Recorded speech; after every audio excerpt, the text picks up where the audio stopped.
เอาทักทายสบายดีล่าสุดพี่น้องเอ้ยเนาะเรื่องราวที่เกิดขึ้น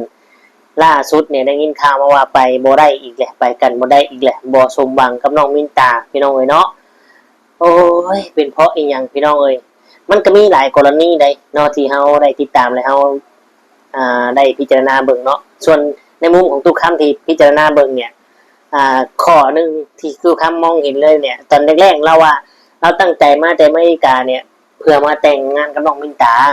มาแล้วก็ชื่อคันชื่อนี่ให้ชื่อรถชื่อยังเขาในเฮือนน้องมินตาเพื่อสิมาสร้างซะแต่อยู่ดีวันดีขึ้นดีแบบไปแต่งงานกับน้องสมหวังพี่น้องเอ้ยเนาะตัวนี้ก็มีส่วนผิดพกพร่องคือกันในชีวิตอายเพิ่นเนาะและมือหนึ่งมันบุกเป็นตาบัดนี้กลับมาหาน้องเพิ่นเบิ่งแล้วเนี่ยคืออ้ายเพิ่นนี่มีอีโก้สูงเลยก็คิดไปเองเองพี่น้องเอ้ยเนาะบ่ได้ปรึกษาไปเลย เนาะบ่คิดเลยว่าสิ่งที่เจ้าเฮ็ดอยู่เนี่ยหรือว่าสิ่งที่เจ้าทำให้น้องมินตาเห็นเนี่ยคิดว่าเราบ่มีจิตใจคิดว่าเราบ่ฮู้บ่เนาะนะ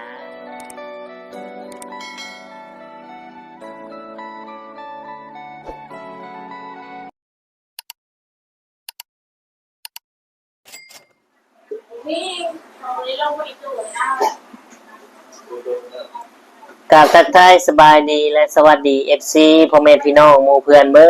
ดทุกคนทุกท่านบ่ว่าจะอยู่ฝั่งไทยฝั่งลาวหรือต่างประเทศก็ยินดีต้อนรับเข้าสู่ช่อง YouTube ตู้ข้ามปันสุขเด้อพี่น้องเอ้ยเนาะคือเก่าคือเดิมพี่น้องเอ้ยเนาะที่กำลังมาแห้งอยู่เนาะไอ้หนุ่มใหญ่อเมริกาพี่น้องเอ้ยเนาะที่หลายคนเอามาออกความคิดเห็นวิพากษ์วิจารณ์กันเนาะต่างความต่างคิดเห็นต่างมุมมองของแต่ละคนมันบ่คือกันพี่น้องเอ้ยเนาะแต่บางคนเพิ่นก็ได้เผยแพร่ออกมาวิเคราะห์ออกมาก็ว่าคือจังไอ้เฮฟวี่เราเว้าหั่นแหละเนาะพี่น้องเนาะเราก็ว่าบ่สมหวังแน่นอนเราว่าเนาะเพราะว่าเราก็เคยเห็นมาแล้วเราว่าก็อยากฝากเตือนสติหั่นแหละเราว่าเนาะพี่น้องคือไอ้เราเว้าหั่นแหละก็แม่นพี่น้องเนาะอ่าที่เฮาติดตามเบิ่งนี่ตามที่เฮานั่งเบิ่งนั่งคุยเนี่ยตอนแรกตู้ค้ำคิดว่าเราคุยกันในไรกับน้องมินตาเข้าใจกันในไรก่อนที่จะมาออกคลิปก่อนที่มาออกสื่อออกช่อง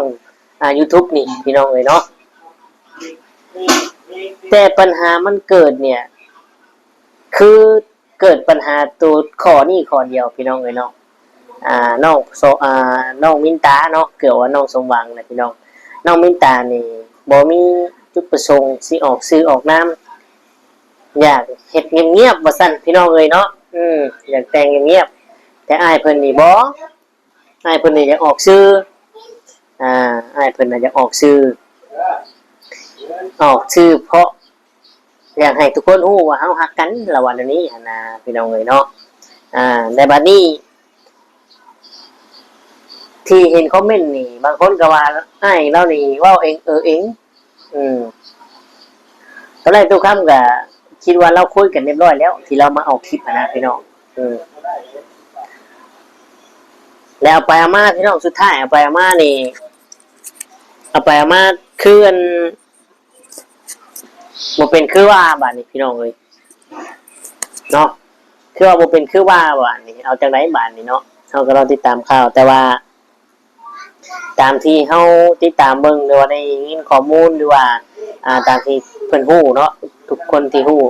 ใครที่ฮู้ที่มาคอมเมนต์นะว่าน้องมินตานี่บ่เอาบ่เห็นนำบ่เห็นดีนำและครอบครัวน้องมินตานี่ก็บ่เอาว่าซั่นเนาะบ่เอาคือมันมีแป้วเลยว่ามันมีความผิดพลาดตั้งแต่แรกเลยแหละพี่น้องเอ้ยเนาะกับน้องมินตากับไออเมริกานี่นะเพราะว่าเราเป็นคนเว้าเองแล้วออกสื่อเราก็เว้าเองได้พี่น้องเนาะแล้วว่าค่อยตั้งใจมานั่นมาเอาน้องมินตาค่อยตั้งใจมาแต่อเมริกาเนี่ยเพื่อสิมาแต่งงานกับน้องมินตาได้เราเว้าหั่นค่อยไปซื้อรถซื้อหยังซื้อซื้อสิ่งของให้เราก็มาเราก็พาไปกินข้าวอยู่หนองพายน้องหยังอยู่เราว่าเราเว้าแนวนี้เราเว้าในช่องพี่น้อง แต่เราบ่คิดว่าคนฟังน่ะหรือว่าน้องมินตาฟังอยู่หรือว่าพ่อเราฟังครอบครัวเราฟังเนี่ยเพิ่นสิคิดแนวใดเนาะเพราะหยังเพราะว่าตั้งใจมาสิเอาลูกสาวข่อยนี่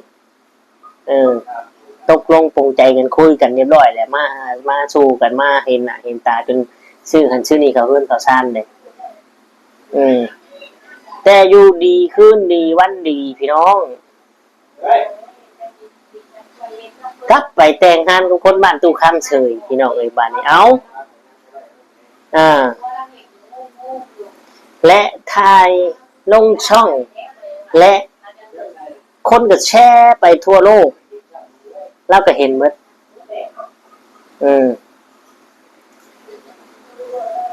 แต่อยู่มามือหนึ่งบัดนี่พี่น้องอยู่มามือหนึ่งบัดพอได้แต่งงานแต่งอย่างกันไปแล้วบัดมาบ่เข้าใจทั้งน้องสมหวังเนาะทั้งคนบ้านตุกคำเนี่ยที่จริงแล้วนะเจ้าก็เป็นผู้ใหญ่นะเนาะพี่น้องทุกคนมาบอกในมุมของตุกคำได้แต่FCก็คือการ FC คอมเมนต์อยู่ FC ก็ว่า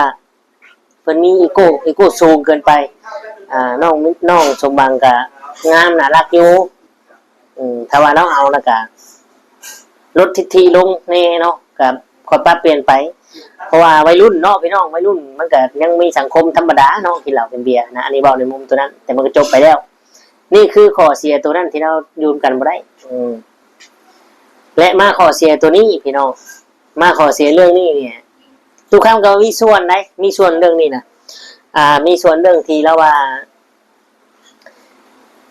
สิมาตั้งใจสิมาแต่งกับน้องมินตานี่แต่ครับกลายเป็นว่าบ่เอาเนาะซึ่งมันหมายความว่าจังได๋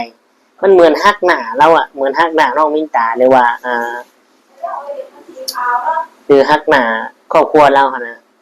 ถ้ามือว่าเราเนี่ยบ่มีเกียรติหรือว่าบ่มีศักดิ์ศรีหยังเลยเนาะถ้าว่าน้องมินตาคิดอันนี้นะพี่น้องเอ้ยเนาะ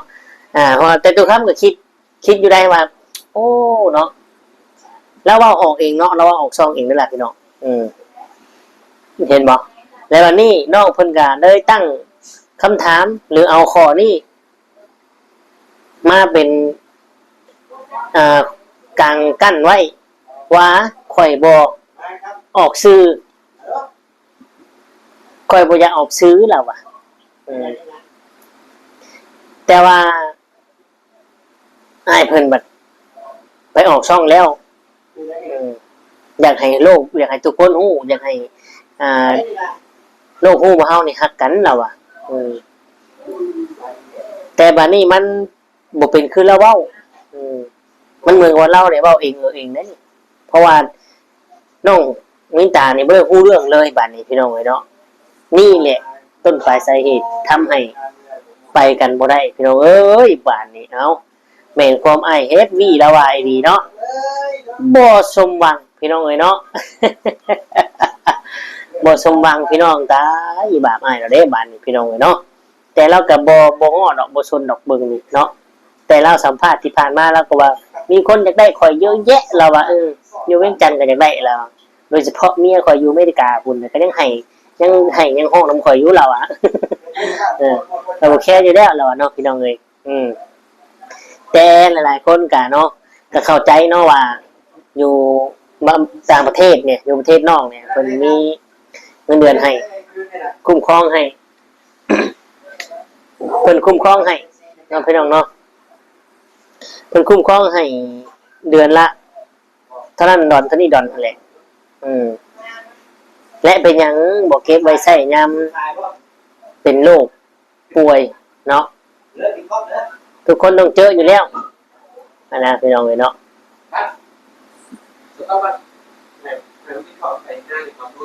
เอาก็กินติล่ะเอากระตักกินก่อนโอเคพี่น้องเดี๋ยวเขาจะมาคุยกันใหม่เนาะโอเคพี่น้องเลยเนาะตัดภาพมากะมานั่งคุยกันต่อพี่น้องเลยเอาทุกคนคิดเห็นจริงไดเนาะกับเรื่องนี้นะเรื่องที่ให้เพิ่นผิดคำสัญญานี่นะพี่น้องเลยเนาะเพราะว่า ตั้งใจว่าสิมาเอาน้องมินตาแต่ก็บ่ได้เอาทุกคนคิดว่าข้อนี้นี่น่าสิมีส่วนเกี่ยวข้องบ่เนาะกับตัวที่น้องเพิ่นว่าบ่พร้อมออกสื่อเนาะและในตอนนี้ระยะนี้ก็คือได้ยินข่าวว่าทางพ่อแม่นี่ให้หนุ่มอเมริกาเนี่ยไปพักผ่อนจิตใจก่อนสัก 2-3 มื้อเพิ่นว่านะพี่น้องเอ้ยเดี๋ยวจังมาคุยกันจังมาล้มกันไหมเพราะว่า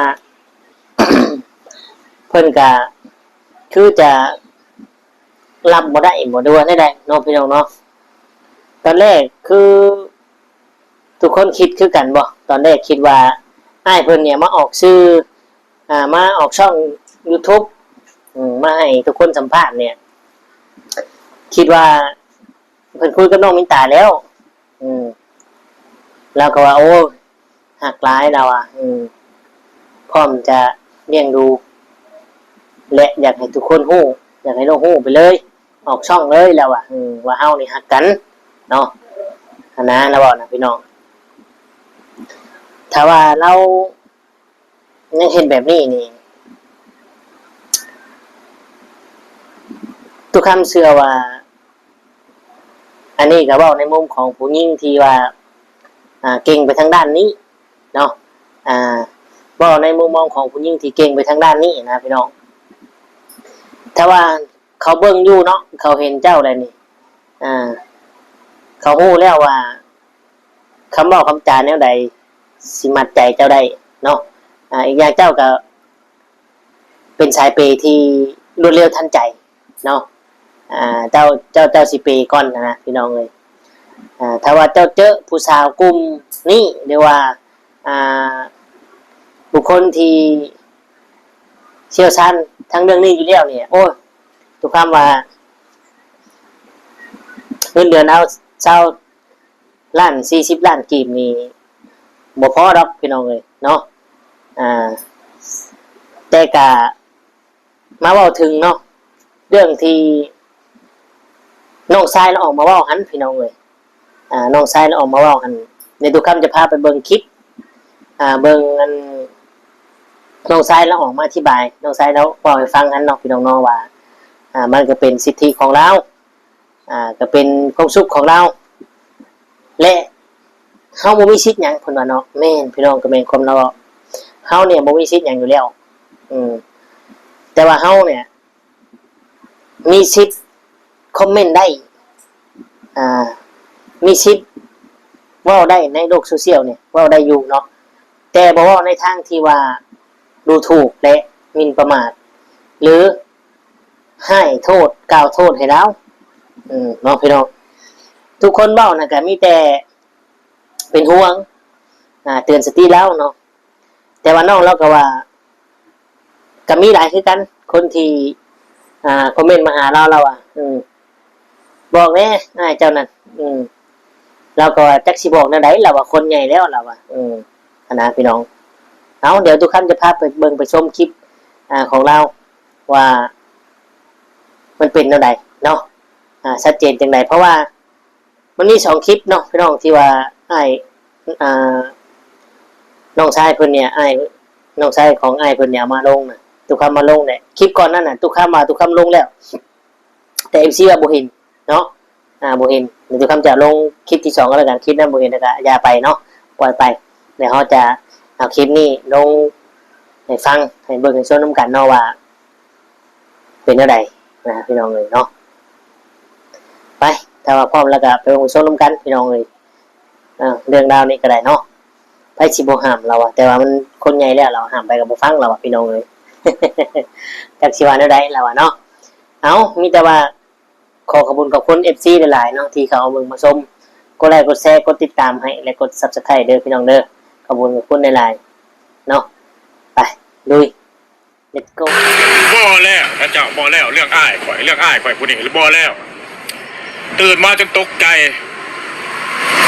กดไลค์และคอมเมนต์ 2,000 กว่ายอดแชร์100ปลายค่อยตกใจยอดวิว100,000 กว่าแล้วเดี๋ยวนี้ มันก็มีหลากหลายคอมเมนต์ต่างๆนานาเรื่องอ้ายข่อยนะหลายกระแสหลายคนวิพากษ์วิจารณ์บางคนก็ว่าไปทำแบบลักษณะแน่นี่เนาะบางคนก็เขาคอมเมนต์มาคือเห็นนี่แหละเฒ่าแล้วอายุหลายแล้วเอาลูกรุ่นหลานกับโพดดอกนะบางคนก็ว่าอายุชำนี้แล้วคนเป็นแบบอย่างที่ดีเขาวัดเขาว่าอยู่ในศีลกินธรรมหักษาฮี12ข้อ14เพิ่นว่าก็ว่ากันไปต่างๆนานาบางคนก็ว่าคอมเมนต์มาว่าเจ้าก็บ่บอกอ้ายเจ้าแน่เท่าแล้วไปเฮ็ดหยังแบบนั้นนะข่อยก็ ข่อยครับบ่จักได้สิบอกสิทธิของเราได้แหละเราหาเงินเองใช้ชีวิตเองเราชีวิตของเราความสุขของเราบ่จักได้สิบอกแล้วก็คือสิบ่พังเฮาดอกเนาะก็เรื่องของเราส่วนเฮาก็ใช้ชีวิตของเฮาไปนะบางคนก็ว่าคันบ่อยากให้เขาว่าให้เขาด่าเอาสิเอามาลงโซเชียลเฮ็ดหยังเพิ่นว่าเข้าใจการที่อยู่ในสังคมโซเชียลนี่นะเขาสามารถวิพากษ์วิจารณ์เขาสามารถคอมเมนต์ได้แบบสร้างสรรค์คันว่าเจ้าเป็นคนลาวที่ว่าอยู่ในฮีท12ของ14เป็นคนลาวที่มักความสงบอันนี้บ่แม่นไปคอมเมนต์ด่าเราด่าแท้ด่าว่าบางคนก็รุ่นหยอกรุ่นใหญ่สาวใหญ่โพสต์คือประชดเราเนี่ยเราบ่เอาเจ้าบ่ค่อยเท่าครับว่ากินยาอ่อนเว้าให้เรานั่นน่ะมันแน่นอนเข้าใจบ่บ่สิบอกเด้อค่อยเท่านี่คันยาแก่มันสิบ่แห้งเคี้ยวมันเจ็บกรามเข้าใจบ่ค่อยเท่านี่ร้อยทั้งร้อยเขาจะเลือกกินยาอ่อนค่อยเท่าคันค่อยเท่าจะไปกินยาแก่มันบ่มีไผเฮ็ดมันเคี้ยวยากมันหยาบยาแก่น่ะค่อยเท่าที่ว่า80-90%ที่ว่ามักทางนี่เขาจะเลือกยาอ่อนๆเนาะเป็นลักษณะนั่นนี่แต่ส่วนประเด็นที่ว่าเจ้าต้องยอมรับไปได้ในเมื่อจะเอามาลงโซเชียลเจ้ามิดอยู่เลยก็แล้วอันนี้ก็เข้าใจค่อยเข้าใจเด้อเอามาลงโซเชียลเข้าใจว่ามันสิมีฟีดแบ็กตัวใดเนี่ยกลับขึ้นมาเนาะเจ้าสามารถคอมเมนต์ได้เจ้าสามารถวิพากษ์วิจารณ์ได้เจ้าสามารถออกความคิดเห็นได้แต่การที่ไปคอมเมนต์ด่าเรามันผิดใดท่าเจ้าเขาถือสิทธิ์ตัวไหนต้องไปด่าไปปล่อยเรา1มาผิดกฎหมายดูลาผ่าเปียหรือว่าหมิ่นประมาทมีโทษถึงอาญาและแพงก็สิบอกให้เจ้าขั้นว่าคาราเอาเรื่องเอาความขนาดเจ้าผิดไหนเจ้ามีสิทธิ์ตัวไหนที่ว่าไปปล่อยไปด่าเราชีวิตของเราสิทธิของเราเงินของเราความสุขของเราค่อยชี้ยกตัวอย่างให้เจ้าฟังคือเด็กน้อยคนหนึ่งยกตัวอย่างว่ามันมีความฝันมันจะขึ้นยนต์นี่นะขึ้นเครื่องบินนี่นะมันมีความฝันโอ้จะขึ้นเครื่องบินได้ครั้งหนึ่งในชีวิตอันนี้คือกันความฝันของเราคือมือเรารีไทร์แล้วก็คือเกษียณแล้วเราจะกลับมาประเทศลาวมาหาเอาเมียสับหน่อยมาหาผู้สาวสับหน่อยเราฝันเราใฝ่มาแบบนั้นแต่โดนแหละความฝันของเราในเมื่อเรารีไทร์แล้วเราจะกลับมาใช้ชีวิตของเราอันนั้นคือเราบรรลุเป้าหมายแหละความฝันของเราสำเร็จเรามีความสุขเขาควรดีใจกับเราครับอาจจะเป็นห่วงได้ในฐานะคนลาวคอมเมนต์เป็นห่วงคอมเมนต์แบบสร้างสรรค์เมื่อว่ากันในโลกโซเชียลค่อยเข้าใจได้แต่กรณีที่ไปประเด็นคือค่อยว่าคือว่าไปคอมเมนต์ด่าเราบางคนก็ด่าเขาไปเบิ่งโปรไฟล์กับอายุชาวปลายปีเลยเล็กน้อยด่าเราสมปินะเอาชิดตัวไหนไปด่าเพื่อนเราบ่ได้เอาเงินในถุงเฮาไปใส่นะเข้าใจอยู่ความหมายของคนเฮาแต่ละคนมันบ่คือกันเหมือนกันบางคนก็ว่าเป็นโฮมใช้ให้ลูกให้หลานเขาวัดเขาว่าไปบางคนก็ว่าชำลูกชำหลานบ่อายเนี่ยบ่อายบ้านอายเมืองอายแนวใดซุมื้อนี่ข้อยสิบอกกับพวกเจ้านะคำว่า AI หลักยุคมาคุมื้อ2026น่ะบางคนบางกลุ่มคนลาวเฮายังบ่สามารถแยกแยะคำว่า AI กับภาพ AI กับภาพจริงได้วิดีโอ AI กับวิดีโอแท้ได้คนลาวเขายังมีบางส่วนหนึ่งที่ยังแยกแยะตัวนี้บ่ออกได้นะค่อยเข้าใจเลเวลมุมมองความคิดของเฮาของคนเฮาแต่ละคนมันบ่ซ้ำกันนะค่อยเข้าใจได้ตัวแต่ว่าประเด็นที่ว่าค่อยเว้าที่ว่าประเด็นที่ว่าไปปล่อยไปด่าเราหารนะไปด่าเราเขาก็บ่สมควรดอกสิไปด่าเราไปเดือดร้อนแทนเราทุกมื้อนี่อยู่2026แล้วเจ้ามักเข้าวัดฟังศีลฟังธรรมเจ้าก็ไป ส่วนผู้หนึ่งเขาจะไปเทคไปบาร์ไปมากินเหล้ากินเบียร์เขาก็ไปชีวิตของเขาใส่ไผใส่มันบ่แม่นเจ้ามาเข้าวัดเจ้าก็สิดึงข่อยเขาไปวัดน้ำเจ้าข่อยบ่เข้าบ่ดอกใส่ข่อยอ้าวมันบ่เกี่ยวกันใดแม่นบ่60 70ข่อยจะไปเต้นอยู่เทคก็สิทธิ์ของข่อยยกตัวอย่างว่าข่อยจะกินเหล้ากินเบียร์ก็เรื่องของข่อยเงินข่อยชีวิตข่อยไผสิมากำหนดเมื่อมันเจ้าจะไปวัดเจ้าให้ไปวัดก็เข้าใจเจ้ามักกุศลมักธรรมเข้าวัดเข้าว่าตามหิตของประเพณีเฮาคนเฒ่าคนแก่แล้วเป็นนั้นแล้วข่อยบ่มักข่อยก็ไปอยู่วัดบางครั้งบางคราวก็ไปบางเทื่อข่อยก็เต้นอยู่เทคก็เป็นชีวิตของข่อยชีวิตของข่อยหั่นน่ะข่อยจะให้พวกเจ้าเข้าใจแนวนี้ที่ว่าข่อยลงคลิปไปหั่นน่ะบ่แม่นว่าหันนี่ดอกบางคนก็ว่าบอกแน่อ้ายเจ้าเฒ่าสิตายแล้วพัดว่าหลังบ้านก็มี หลังบ้านก็มีเด้อแต่เจ้าทักมาหาข่อยไดประเด็นนะเขาลงคลิปไปค่อยเข้าใจเบิดระบบสังคมว่ามันสิเป็นฟีดแบ็กมันสิมาแบบใดค่อยเข้าใจเบิดบอกแน่อ้ายเจ้าเฒ่าสิตายน่ะก็จักไปหาคนบ้ายกับผู้สาวทำหน่อยว่า80หรือ90%ข่อยเจ้าถามผู้ชายเด้อผู้ชายที่อายุหลายๆแล้วมีเงินใช้มันสิเลือกหญ้าอ่อนหรือหญ้าแก่กินเท่านี้แหละเอาตัดมาอยู่กับตุกคำคือเก่าเป็นยังไงพี่น้องน้องชายเราได้นี่น้องชายเราคิงเลยได้นี่น่ะเห็นว่าเราเอาถูกต้องเราเนาะน้องชายแท้ๆเลยนี่เราคิงเลยนี่คอมเมนต์เขามาให้ค่อยไปเตือนไปห้ามกับผู้จักสิห้ามนั่นได้เราคือเราอะไรพี่น้องคนใหญ่อะไรเราอย่างก็เป็นความสุขของเราก็ได้แต่เล่าเราเนาะแต่เป็นความน้องแล้วพี่น้องเลยเนาะเอากะเพราะว่ากันพี่น้องมีแต่ประมาณนี้เนาะสำหรับเรื่องราวนี้ทุกคำกะขอบคุณกับคุณ FC หลายเนาะที่เขาเอาเบิ่งมาชมก็ได้ก็แชร์ให้และที่เบิ่งโฆษณาให้ทุกคำเนาะมีแต่ว่าเรื่องนี้เขากะบ่ได้โทษใครทั้งนั้นเนาะมีแต่เป็นความผิดของไอ้เราเองเป็นความปกป้องของเราแหละเราคิดไปเองเนาะบ่ได้ว่าใครดอกพี่น้องเลยมีแต่ว่าเป็นกำลังใจให้สู้ๆเนาะ